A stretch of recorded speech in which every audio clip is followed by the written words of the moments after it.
시치한 독일인이라고 비난하면서 이렇게 이야기를 했습니다. 난폭한 돼지가, 여기서 돼지는 루터를 말합니다. 주님의 포도원을 가톨릭 교회에 침입했다고. 난폭한 돼지 루터가 주님의 교회를 지금 어지럽힌다고 비상경계령을 내렸고 그를 파면하는 교황의 교서가 내려졌습니다. 그러나 여러분, 루터는 주님 안에 있는 참된 생명과 그리스도인의 자유를 포기할 수가 없었습니다. 그는 교황의 교서와 교회의 법전을 모두 태워버렸습니다. 그리고 교회의 부패와 비리에 몸서리 치는 사람들의 가슴에 불을 질렀습니다. 그로부터 약 3년 6개월 후에 보름스에서 의회가 열려서 루터가 소환을 받았어요. 그리고 거기에서 그는 95개조에 대한 입장을 철회하라는 유혹과 핍박을 받았습니다. 그때 루터가 하루만 시간을 달라 그랬어요. 내일 이야기하겠다. 근데 여러분, 이 내용을 담고 있는 그 영화가 루터라는 영화예요. 작년에 상영이 많이 됐는데요. 제가 그 영화를 봤어요. 쭉 봤는데 예수님이 그 40일 동안 금식 기도하면서 광야에서 그 사단으로부터 시험을 받지 않습니까? 그날 밤 루터가 그런 시험을 받고 있더라고요. 이 영화가 얼마나 리얼하게 그 루터의 상황을 그렇게 추적하고 이렇게 그리고 있는데, 루터가 지옥으로 갔다 천국으로 갔다 왔다 갔다 하면서 그가 이제 아침을 맞았습니다. 그리고 그가 의회 앞에 나아가서 이야기를 한 거예요. 이 이야기가, 그의 이 항변이 중세의 문을 닫는 아주 위대한 선언을 하게 됐는데요. 아마 우리 자막에 나오는데 한번 보겠습니다. 우리 다 같이 한번 읽어볼까요? 자, 읽어보겠습니다. 내 양심은 하나님의 말씀에 포로가 되어 있습니다. 나는 아무것도 철회할 수 없을 뿐 아니라 결단코 아무것도 철회하지 않을 것입니다. 왜냐하면 양심에 반하는 행동을 하는 것은 옳지 않을 뿐만 아니라 안전하지도 않기 때문입니다. 오 주여 나를 도우소서. 아멘. 이렇게 이야기했어요. 결국 지켜냈어요. 그러니까 면죄부 판매가 종교개혁에 횃불을 들었던 직접적인 계기였다면, 다른 하나는 성경을 읽을 수 있는 권리에 대한 것이었습니다. 우리가 사진 한 장을 보겠습니다. 이 사진, 이제 종교개혁지를 순례하면 이게 루터가 머물렀던 숨어 지냈던 성의 그 작은 방이에요. 루터가 여기에서 성경을 번역했습니다. 그러니까 루터가 제국의회에서 자신의 의견을 말하고 의회를 빠져나올 때에 루터를 아끼는 한 사람의 제후가 루터를 납치를 했어요. 그리고 바르트부르크라는 성, 지금 이 방에 있는 이 성으로 데리고 가서 피신을 시켰는데, 왜 그랬냐면 루터를 그냥 놔두면 붙잡혀서 루터는 형장의 이슬로 사라질 것이 뻔하기 때문에 그랬습니다. 그러니까 루터가 이 성에서 농부로 가장하여 숨어 있을 때 정말 답답하고 고통스러운 시간이었어요. 위기의 시간이었죠. 그러나 이 운둔의 시기가 종교개혁에 있어서 가장 획기적인 업적을 남기는 시간이 되었는데요. 루터가 성경을 번역하여 성도들이 자유롭게 성경을 읽도록 했던 것입니다. 당시 성경은 성직자들만이 가질 수 있었어요. 여러분, 이 성경을 지금 가지고 다닌다고 하는 거 있잖아요. 이 놀라운 일입니다. 이때가 언제냐면 1500년대이기 때문에 얼마나 오랜 세월을 성도들이 성경을 가질 수가 없었겠습니까? 또 글자도 라틴어로 되어 있어 가지고요, 평민들은 성경을 가지고 있다고 해도 읽을 수가 없었습니다. 그런데 루터가 독일어로 성경을 번역해서 누구나 성경을 읽도록 한 거예요. 그래서 종교개혁의 불길이 성도들 속으로 빨리 확산이 되었습니다. 1921년 가을부터 1년 동안 이렇게 성경을 번역하기 시작해서 다음해 9월에 9월 성경이라는 첫 성경이 나왔습니다.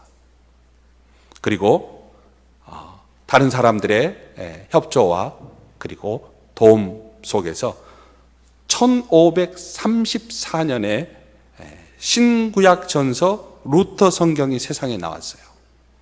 근데 여러분, 우리나라도 마찬가지지만 성경을 번역한 사람들은 정말 위대한 정신을 가졌던 사람들이에요. 신약성경 코인의 신약성경 헬라어도 아주 고급 문자가 아니에요. 지식인들이 사용하는 문자가 아니라 코인의 헬라어다 그래서요. 누가 사용했냐? 시장 바닥에서 사용한 언어를 사용했어요. 우리나라도 마찬가지예요. 그러니까 루터가 성서를 번역할 때에 서민이 읽을 수 있도록, 평민이 읽을 수 있도록 아주 쉬운 언어를 선택해서 독일어로 번역을 했습니다. 루터와 이 모국어 성경을 얘기할 때 우리가 기억해야 할 두 사람이 더 있습니다. 한 사람은 루터의 성경 번역보다 약 150년 전에 성경을 영어로 번역했던, 방금 전에 나왔던 사진, 영국의 옥스퍼드 대학의 존 위클리프라는 사람이 성경을 번역을 했어요. 그러니까 루터보다 한 150년 전이죠. 그리고 또 한 사람이 있는데요. 그 사람은 짠 후스라고 하는데, 얀 후스라고는 하는데 체코의 신학자예요. 이 사람은 루터보다 약 100년 전에, 그때 당시에는 라틴어로만 예배를 집례하고 설교해야 되는데 체코 모국어로 설교를 했습니다. 그리고 모국어로 찬송가 가사를 적었고 서적을 출판했어요. 그러니까 이 두 사람은 얼마나 교황청의 이단자들이겠습니까? 영국의 위클리프는요, 라틴어 외에는 성경을 번역할 수 없는 그런 위중한 상황에서 영어로 성경을 번역했고 평신도들이 성경을 읽을 수 있도록 했어요. 왜냐하면 성경을 읽는 것은 그리스도인의 참된 자유였기 때문입니다. 그래서 그는 이렇게 이야기했습니다. 구원받기로 예정된 사람들의 모임인 참된 교회를 판별하는 근거는 성경이다. 교회가 준수해야 할 모든 신령한 메시지의 핵심은 성경에 있다. 이렇게 주장했습니다. 로마 가톨릭 교회는 위클리프 때문에 깊은 고민에 빠졌습니다. 시간이 지나도 위클리프를 존경하고 배우는 사람들이 얼마나 많은지 대륙에서 건너왔어요. 영국으로. 그래서 로마 가톨릭 교회가 위클리프가 죽은 지 13년 만에 취한 태도가 뭐냐? 그의 무덤을 파헤쳐 가지고 뼈를 다시 수습해서 그 뼈를 불태웠습니다. 그리고 그 뼈를 강에 뿌려버렸어요. 근데 이것은요, 부관 참시보다도 더 잔혹한 형벌에 속했어요. 이유가 무엇이었을까요? 시간이 지나도 위클리프에 대한 영향력이 사라지지 않았기 때문에 그렇습니다. 위클리프에게 가서 배워서 체코로 돌아와서 체코에서 사목 활동을 했더니 얀 후스도 체코어로, 모국어로 설교를 했어요. 그래서 교황청의 부름을 받고 와서 변론을 하라. 너의 신변을 보장하겠다 하는 부름을 받고 가서 후스가 거기 가서 변론을 했습니다. 그런데요, 변론을 하고 나오는 길에 붙잡혔어요. 그리고 그는 화형에 처해져서 죽었습니다. 그러니까 신변을 보장한다고 하는 약속도 어긴 거예요. 그래서 교회의 역사는 이 두 사람에 대해서 이렇게 얘기합니다. 위클리프가 화약통에 화약을 넣었고 얀 후스가 도화선이 되었고 1517년 10월 31일 독일의 수도사 한 사람, 루터를 말하죠. 루터가 이 도화선에 불을 붙여서 온 세상을 뒤흔들었다, 이렇게 이야기했어요. 그리고 오늘 적어놓은 있는데 또 이런 평가가 있는 거예요. 한번 읽어볼까요? 아니, 그 전인데 한번 읽어봅시다. 위클리프가 종교개혁에 불씨를 지폈으며 후스는 그 불씨를 키웠고 루터가 횃불로 타오르게 했다. 이렇게 역사는 평가하고 있습니다. 여러분, 왜 가톨릭 교회가 평신도들이 성경을 읽는 것을 반대했을까요? 평신도들이 무식해야, 평신도들이 성경에 대해 아는 것이 없어야 사제들의 위선과 사제들의 거짓과 사제들의 죄악이 드러나지 않는다고 보았기 때문에 그렇습니다. 교회는 그렇게 부패해 있었습니다. 여러분, 우리가 지금 성경 통신과를 하고 있고 성경 공부를 하고 있는데요, 가장 지금 기초를 하고 있어요. 위대한 출발입니다. 이것은 정말 위대한 출발이에요. 교회를 살리는 출발인 것이죠. 잘 아시겠지만은 개신교를 프로테스탄트라고 합니다. 그러니까 개신교는 종교개혁 이후 로마 카톨릭에서 분리되어 나온 교파를 말하는데요, 프로테스탄트의 프로테스트가 잘 알잖아요. 저항하다라는 뜻이에요. 잘못된 것을 개혁하기 위해서 시작되었다는 뜻입니다. 개신교는 로마 카톨릭의 잘못된 것에 저항하고 개혁하는 기독교의 교파를 의미해요. 구체적으로 무엇에 저항하고 어떤 것을 개혁하려고 했는지 우리가 앞에서 살펴보았어요. 면죄부 판매와 성경 번역. 그런데 종교개혁자들이 끝까지 놓치지 않았던 것은 하나입니다. 그리스도인의 자유예요. 그리스도인의 자유예요. 하나님이 우리를 자유하게 하시려고 구원을 허락하셨는데, 하나님은 참 생명을 주시되 자유 안에서 주시고 자유롭게 말씀을 보고 자유롭게 하나님과 교제하게 하였는데, 그 자유를 교권과 제도로서 억압한 것에 대해 저항했던 것입니다.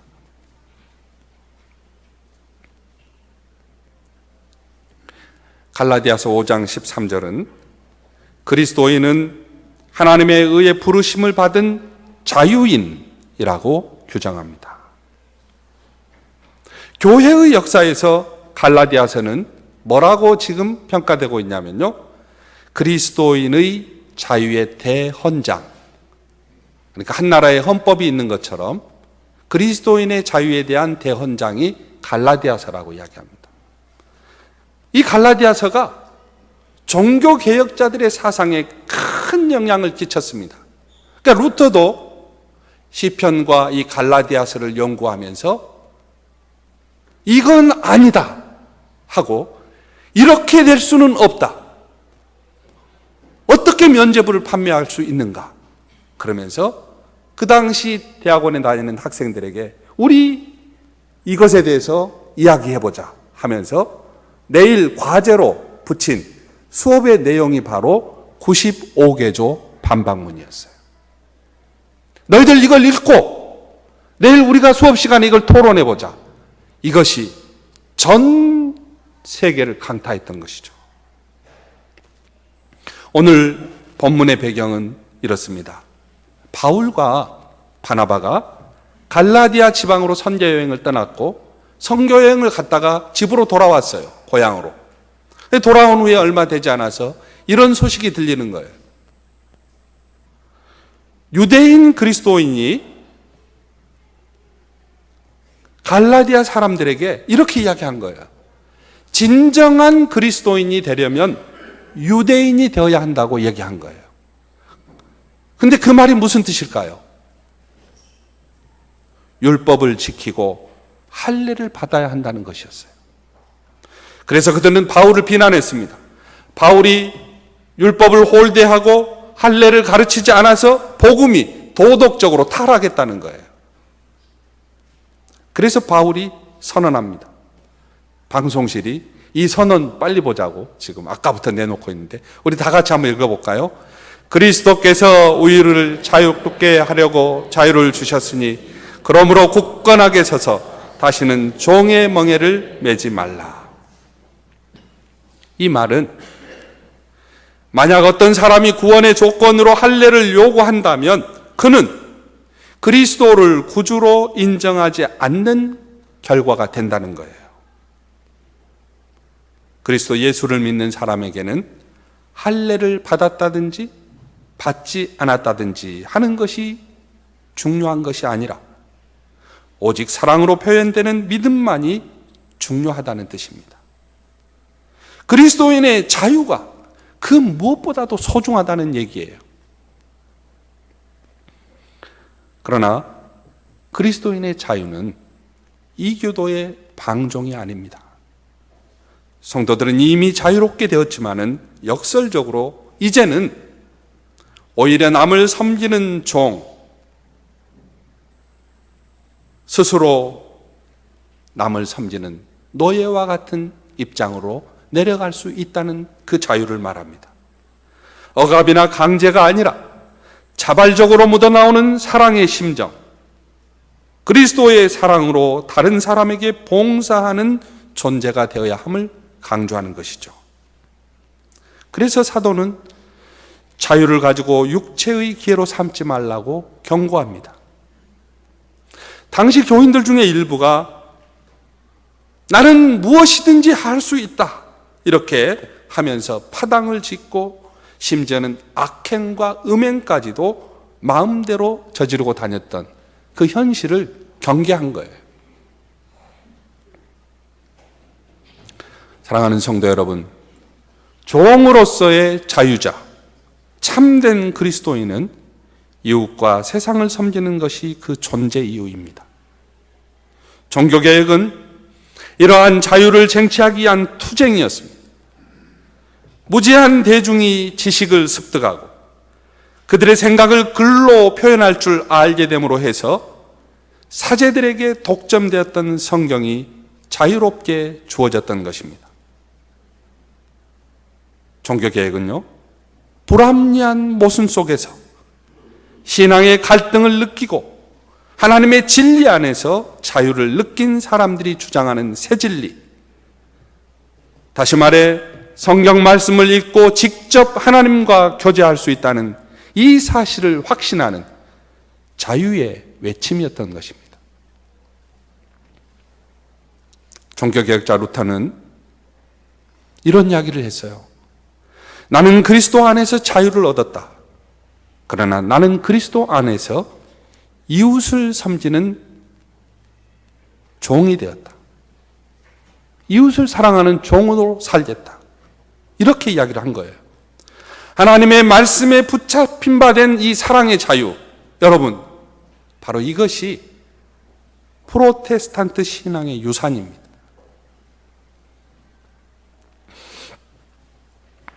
작년에 한 편의 다큐멘터리 영화가 우리 가슴을 감동으로 물들게 했는데요. 지금 나오네요. 이름도 없이 빛도 없이 가장 낮은 자들을 섬겼던 서서평, 원래 이름은 엘리자베스 요한나 셰핑입니다. 서서평 선교사의 삶을 다룬 영화 서서평 천천히 평온하게. 이 영화 제목인데요, 1880년대부터 약 100년간 우리나라에는 약 3,000명가량의 선교사들이 우리나라에 들어왔어요. 근데 그 가운데에서도 서서평 선교사의 헌신이 특별했습니다. 그의 복음에 대한 열정과 헌신이 알려져서 미국 장로회는 미국의 역사에서 전 세계에 흩어져 선교했던 수많은 선교사 가운데 서서평을 가장 위대한 7인의 선교사 가운데 한 사람으로 선정한 바가 있어요. 서서평 선교사는 독일에서 태어나서 9살 때 미국으로 이민을 갔고 거기에서 간호학교를 졸업했습니다. 간호사로 활동하던 어느 날 포사이드 선교사, 이 포사이드 선교사는 나중에 설교 한번 할 기회가 있을 텐데요, 여기 여수 애양원이 생겨나는데 직접적인 역할을 한 사람이에요. 이 포사이드 선교사가 연락을 해요. 동방에 조선이라는 나라가 있는데 가난과 전염병으로 많은 사람이 죽어나가지만은 변변한 치료도 받지 못하고 있다. 조선의 간호사가 절실하게 필요하니 간호사 지원을 해달라는 그런 내용이었습니다. 그는 이것을 하나님의 부르심으로 알고 1912년 한국 선교를 지원해서 32세의 나이로 우리 조선에 들어왔습니다. 1년 가운데 100일 이상은 무명 한복을 입고 검정 고무신을 신은 채 나귀를 이동수단으로 삼아서 전라남북도와 제주도까지 전도 여행을 다니고 병자를 돌보고 여성들을 교육했습니다. 그의 일기에는 이런 내용이 있습니다. 한 달간 500명의 여성을 만났는데 하나도 성한 사람이 없이 굶주리고 있거나 병들어 앓고 있거나 소박을 맞아 쫓겨다니거나 다른 고통을 앓고 있었다. 서서평 선교사의 일기예요. 그리고 여성들의 이름이 없었다는 거예요. 여성들의 이름이. 그 시대의 어렵고 암울한 상황을 단적으로 보여주는 그런 얘기이죠. 서서평 선교사는 한센병 어린이 환자 1명을 포함해서 버려진 아이 14명을 양아들과 양딸로 삼았습니다. 또 소박 맞거나 오갈 데 없는 38명의 여인도 데리고 와서 한 집에서 살았습니다. 이러한 삶을 위해 자신을 철저히 희생한 것이죠. 선교부에서 자신에게 보내는 선교비의 절반을 가난한 조선교회에 헌금했어요. 그리고 나머지 절반은 구제하고 그 나머지로 생계를 유지했습니다. 선교사에게 주어진 하루 식비 3원마저도 선교사는 자신을 위해 10전만 사용하고 나머지는 어려운 사람들을 위해 썼습니다. 거린을 데려와 씻기고 옷을 사입히고 그를 돌보았습니다. 자신은 돌보지 않은 채 오직 생명의 복음을 전하면서 그리스도의 사랑을 실천하는 일에만 전념했습니다. 그러다 보니 영양실조에 걸리게 되었고 과로와 풍토병까지 겹쳐 쓰러질 수밖에 없었습니다.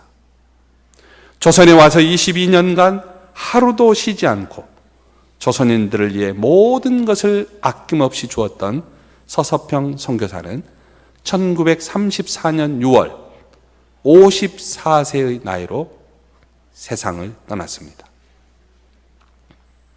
마지막에는 장기까지 의학연구용으로 기증했어요.